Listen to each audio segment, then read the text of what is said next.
My sermon today is entitled, In His Time. So, trivia muna tayo. Do you know that when God created the heavens and the earth, the very first thing He created was time? In Genesis 1 verse says, hindi ko pwede, matatawa ko talaga nito eh. Gusto kong seryosohin, pero parang gusto kong igawang joke. In the beginning, yeah. Okay, let's make it straight. Genesis 1 verse says, in the beginning, God created the heavens and the earth. Amen. The words, in the beginning, show us that time had a starting point. And it started with God. Before there was a clock, a calendar, or even the concept of day and night, God already existed. Amen. He wasn't created by time. He created time. That means time is not random. It's not an accident. Time is part of God's perfect design. Amen. He set the beginning and He knows the end. So if we believe that God started time, we can also believe that He controls it. And that's why we can trust in His timing. Amen. Tumpak. This leads us to today's message, in His time.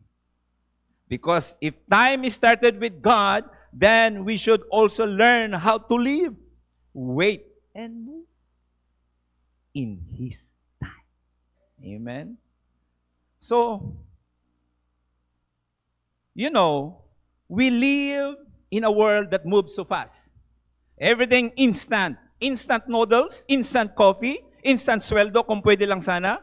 We've got fast food, fast Wi-Fi, fast replies, except sa mga crush nyong send-zoners. We used to wait for weeks to get a letter.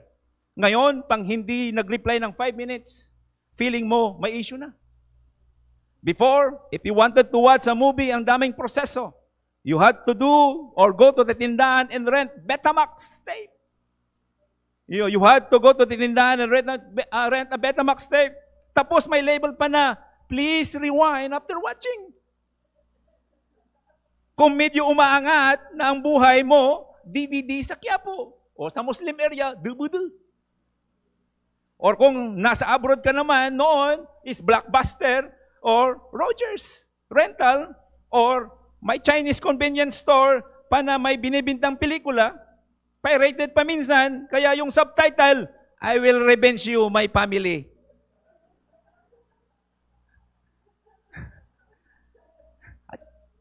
I revenge you, my family. So, do you remember BCDs? 2 disc, ang isang movie, tapos biting ka pa kasi nasa disc 2 pa yung climax. At kung madilim ang eksena, wala ka na makita kasi low quality yung burn. Ngayon, Netflix. Skip intro, skip recap. Next episode please. Bored ka pa? YouTube Premium. Walang ads. Diretso sa video. May iba pa nga sa atin, hindi pa natatapos yung episode, nakaplan na ang next meal and next series. Multitasking. We become so used sa fast everything that idea of waiting feels like punishment. But guess what? God doesn't run on Wi-Fi speed. He's not on 5G timing. He's on eternal timing. And trust me, His timing is always perfect, kapatid. Amen? Even our prayer sounds like, Lord, I claim it now na. As in now na now. We're so used to speed that we think everything in life should move fast too. We want results right away. We want healing right now. Promotion agad. Breakthrough agad. Love life agad. And when it doesn't happen, we feel discouraged. We start to wonder, Lord, naligaw ba yung anghel na may dalang sagot? Sisihin mo pa ang anghel. Hindi na kailangan ang GPS noon. But, here's the truth. Life doesn't always move at our pace. itatak mo yan sa dibdib mo. Ipatatumpay, mabalin. And more often than not, God doesn't move according to our deadline. Why? Because He knows something we don't. Amen. So here is that verse. In Ecclesiastes 3 verse 11, He has made everything beautiful in its. Amen. Amen. So kapatid, that not just a poetic verse. It's a promise, or it's a promise from the Lord. Amen. So if God's way of saying, I am not late, I am preparing something beautiful for you, and you're gonna love it in my time. Amen. So maybe you're in that uncomfortable place right now. You're waiting for a door to open, waiting for healing, waiting for change, waiting for something to finally move. And while you wait, you feel stuck. You're watching others move forward. Nagkatrabaho na sila, nakapag-asawa na sila, nakapag-jowa na sila, nakapagbayad na sila ng utang nila, nakabakasyon na sila sa iba't ibang daigdig, kasla parang sa Moon and the Venus. Ikaw, sa waiting room pa rin ni Lord. But what if? What if your waiting is actually God's waving? Meaning God is slowly, carefully, intentionally putting things together in your life. Even if you can see the full picture yet. Amen? So, what if He's not delaying? He is developing you. So what if the reason He hasn't given it yet because He's preparing something better than what you're praying for? Amen. So today, I want to invite you to slow down your heart.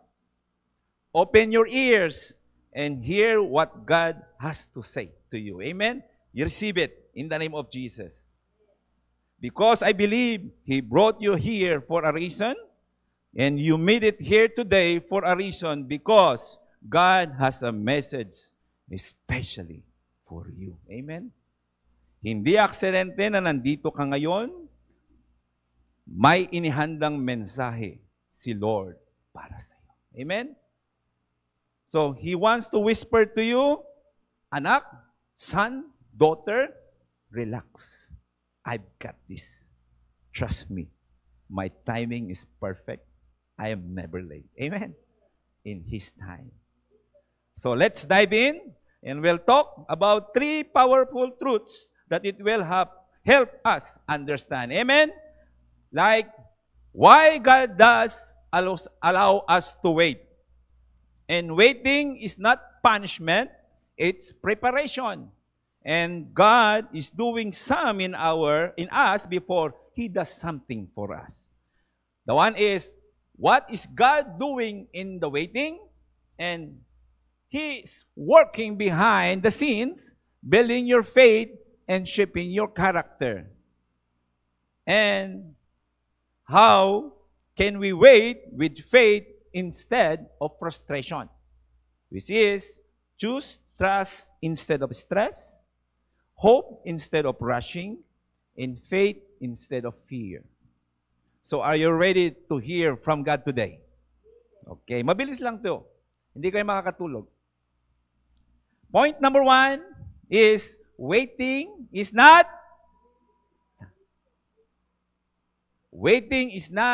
wasted time. Meaning, waiting is not wasting. So, let's talk about the reality of waiting, kapatid. In this instant generation, we hate waiting. Fast food, express lanes, one-day delivery, instant noodles, instant coffee, even instant relationships. We've been trained to believe that if it's delayed, it's denied. But in God's kingdom, delay is not denial. So, waiting is not inactivity. It's inner activity. Amen. So, while working may seem to be happening on the outside, God is doing a deeper work on the inside, kapatid. He is orchestrating events, preparing people, and aligning everything to His perfect will. Parang butil. You know the seed, kapatid? Or buto? Wala kang makikitang progress for weeks. Pero sa ilalim ng lupa, roots are growing, strengthening, deepening, preparing for the harvest. God works best in the silence, kapatid. So, just because you can't see it, it doesn't mean it's not happening. So, in Isaiah says that 64 verse 4 says, God acts on behalf of those who wait for Him. So, your waiting is not ignored. It's heaven back. Your waiting matters. God sees it and supports it. Amen. Ang paghihintay mo ay hindi binabaliwala. May basbas ito mula sa langit. Amen? So in application, maybe you're waiting for a job, a spouse, healing, or breakthrough in your family. Can I encourage you? Hindi sayang ang paghihintay mo. It's not wasted time. It's a preparation time. Amen? Amen. So minsan, tinitreat natin si Lord parang food delivery app. Panay check, Lord, out for delivery na ba ang prayer ko? Pag walang update, iniisip natin na-cancel o na-decline. Pero, di si Lord late. Chef siya. May special na niluluto para sa iyo. Amen? Can you say amen? So I encourage you, brothers and sisters, that God's timing is not your timing, but is always on time. Amen? So, while you wait, you worship, you serve, and grow. Amen? So, don't just sit in frustration. Plan in faith. Amen? Because when the answer comes, you'll realize that the wait was worth it. Amen? Hallelujah. Amen. Hallelujah. So, next, point number 2. Waiting builds character. So have you ever thought na maybe God is more interested in who you're becoming than in what you're waiting for?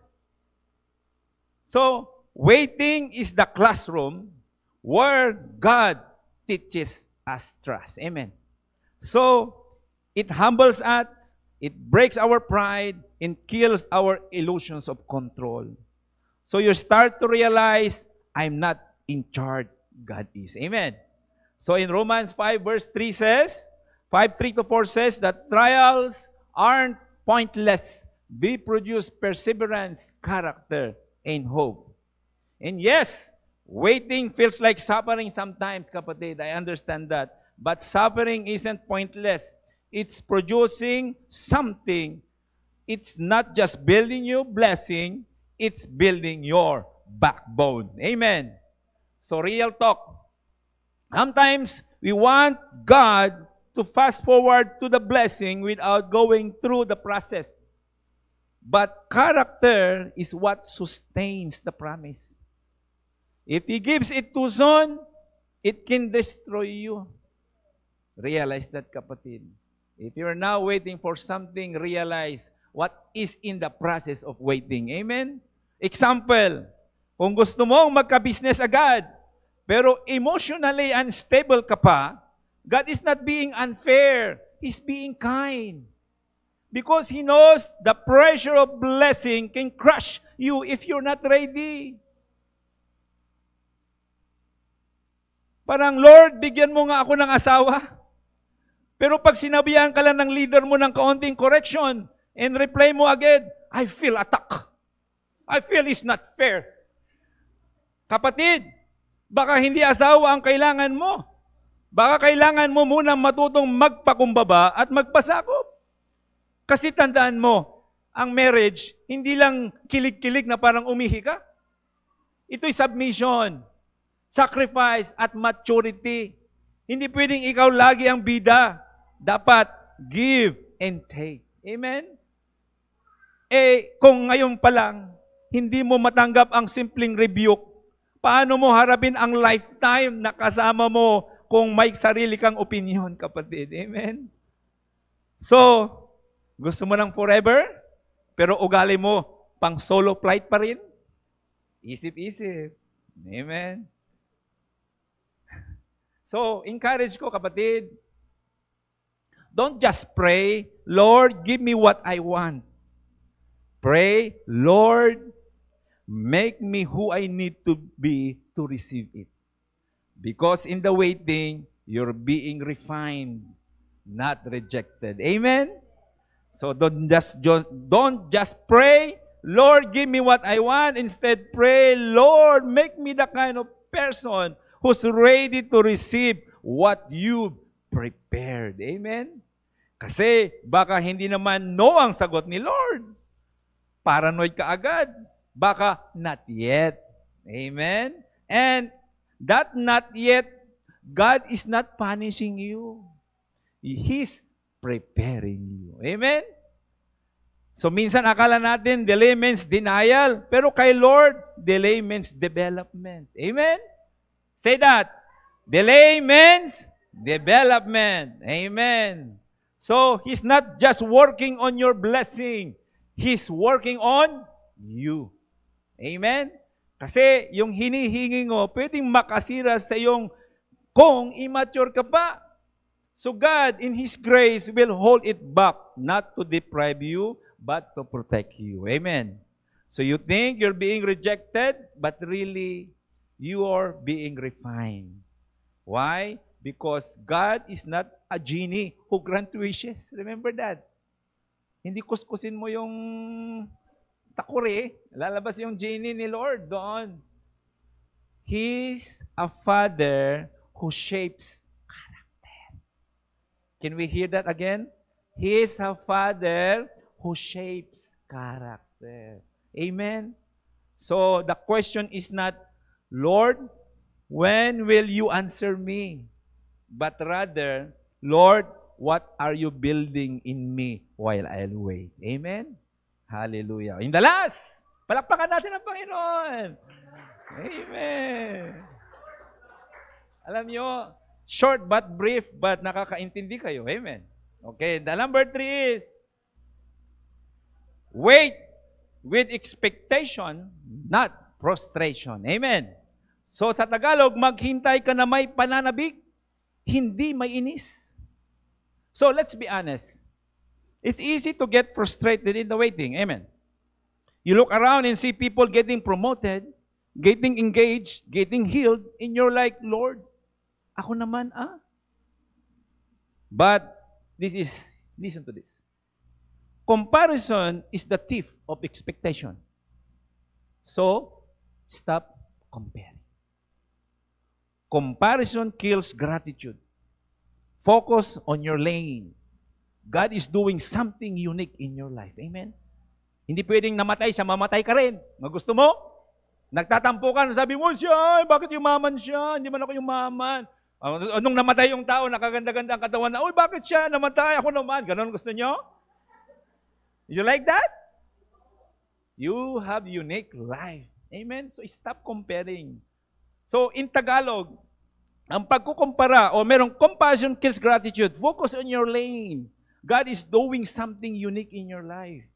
In Tagalog, ang pagpakukumpara ay pumapatay sa pasasalamat. Mag-focus ka sa lane mo. May kakaibang ginagawa ang Diyos sa buhay mo. Amen? Amen, nanay? Amen.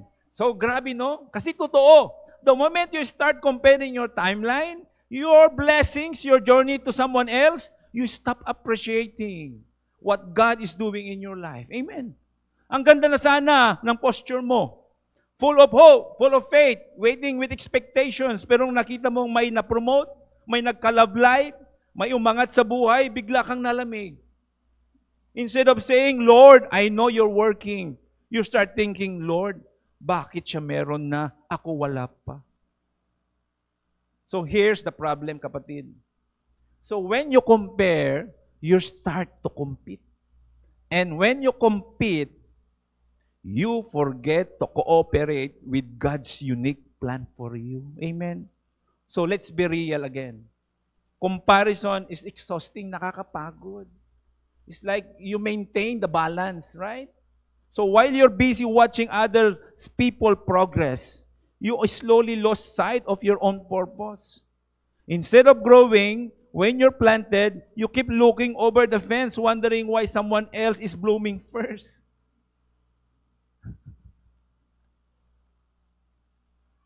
Ang ganda niya. Ang ganda niya. Ang ganda niya. Ang ganda niya. Ang ganda naman ng tanim niya. Plantita. So, comparison. So, meaning, huwag mong isipin na nabibehind ka, kapatid. You're not behind. You're not forgotten. You're not a second option. Amen. Especially tayo na anak ng Diyos. Amen. Receive that in the name of Jesus. Amen. Hallelujah. So, hear this. You're not behind. You're not forgotten. You're not a second option. God has a timeline just for you. Custom design. Tailor fit and full of purpose. Amen. Hallelujah. Because comparison will rob you of joy. It will blind you to the small, beautiful things God is doing in the background of your life. In words, it will make you question God's faithfulness, even when He's never failed you. Sa dami ng binigay ni Lord, nung hindi na lang binigay yung isa ngayon, sabihin mong, ay, Lord, wala ka pala. Don't be like that 10 lepers na pinagamot ni Jesus, isa lang bumalik. Right? So again, don't let comparison steal your joy. Trust your own journey. Amen? So, God didn't forget you. He just writing a different story. And the only way you'll see its beauty is if you focus on your own page, not someone else's chapter. Huwag na tayong masyadong nakikialam dahil ang sarili natin, hindi natin kayang i-sustain. Let's focus in ourselves and focus to the Lord. Amen. If we wanna help somebody, sarili mo na lang muna ang uunahin mo.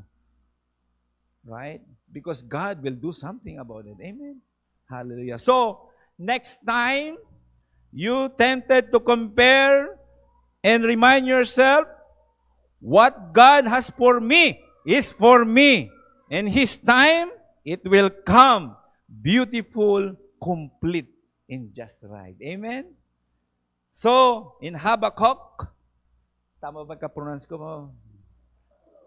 Habakkuk. Haba is bright. Habakkuk 2 verse 3 says, though it linger, wait for it. Amen? It will certainly come and will not delay. Say amen, Joanne. Homemade pa. Galing Baguio. Amen. Amen. Okay, let's read it again. Though it linger, wait for it. It will finally come and it will not delay. Possess that. Possess that. Because, amen, amen. Kung inooperahan pa, yung pangod ang ilong niya, tapos magpaparitoke pa, darating na maayos na yung ilong niya para hindi ka na magdadalawang isip. Just humor aside, amen. But it applies to everyone, amen. If you're waiting for something, it linger, certainly it will come, amen. Hallelujah. So, that means that God is not dragging His feet. He's just on His own divine calendar. Amen? So, waiting is not passive, kapatid. It's active hope. Amen? So, you're not just doing nothing while waiting. You're trusting, believing, and preparing for what you're hoping for. Because you know it's coming even if not yet. Habang naghihintay ka, may tiwala ka or magtiwala ka, maniwala ka at naghahanda ka sa sagot na darating. Amen? Hindi ka lang idle, buo ang loob mong umaasa. Lord, I am waiting. Bukas na. So, it's showing up even when the answer hasn't come yet. It's declaring, Lord, I don't see it yet, but I believe you're faithful. Amen. So, look at the farmer. Who was a farmer here before? Oh, nanay. Farmer. Oh, sino yung nagpa-farm ng Facebook? Wala. Pwede na yan. Pasok na natin para dadami ang makakapag-relate. Farm bill. My wife, farm bill yan. Binenta mo magkano? 20,000 ano? Cents. So, parang farmer. He plants the seed. Waters it daily. Kahit wala pa siyang nakikitang bunga. Why? Because he knows something is happening underneath. Amen. He trusts the process. Same with God. Trust the planting season. The harvest will come. Amen. So, some of us pray like this. Lord, your will be done. Pero sana bukas na po, kung pwede lang. If we're honest, ganito pa, gusto natin ang will ni Lord on our schedule. Amen.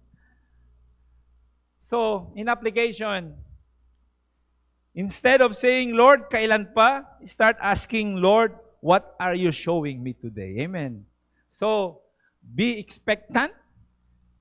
Wake up every day thinking. This could be the day, not because you're entitled, but because your trust in His promise. Amen? So, wake with expectations. Every sunrise is a reminder.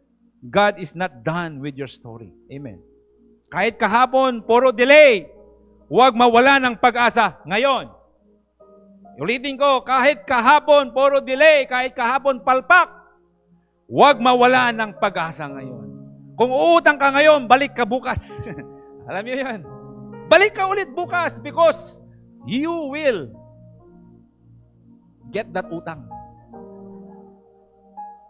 So, His timing is perfect, kapatid. And even in the waiting, He's already working. Amen. So keep your heart ready, keep your faith steady, because any moment, God can move. And when He does, it will be worth every wait. Amen. So my final encouragement as I'm calling for the music ministry, kapatid, listen to this wonderful sermon today or message because it is waiting for you. Amen. So in His time, He makes all things beautiful. Amen. Not rush, not force, beautiful. So if you're in the waiting room right now, don't walk out. Stay seated in faith. Amen. Stay hopeful in the process. Because the author of your story knows when to turn the page. Amen. And when He does, you'll see, now I understand. Now I see why I had to wait. And it's what worth every moment. Amen. So in my conclusion, kapatid, maybe you came here today feeling tired of waiting. Kahit anumang yung waiting na yan, I know it's exhausting, kapatid. You've been holding on to a promise, pero parang wala pa rin nangyayari. You've been praying, believing, serving, and still it feels quiet. Let me tell you this with all the love and truth I can give you today. Your wait is not wasted. God is not punishing you. Remember that. He's preparing you. He's not ignoring you. He's investing in you. Because in His time, He makes all things beautiful. Amen. Yes, even the delay. Yes, even the closed door. Yes, even that long, painful silence. Amen. What you're going through right now might not make sense. But someday, you look back and say, now I understand. God was working the whole time. Amen? And I am glad I didn't give up. So today, I want to open this altar for anyone who's in that season of waiting. Amen. Those who feel like they're in between. Those who are tired, frustrated, or almost ready to walk away. Amen. Come. Let's surrender the timeline to the one who holds the time. Amen. Let's bring our unmet expectations, our silent prayers, and our weary hearts to the Lord. Amen. And as we worship and pray, let's believe this together. He is not done with your story. He's just getting started. And it's time. It will be beautiful. Amen.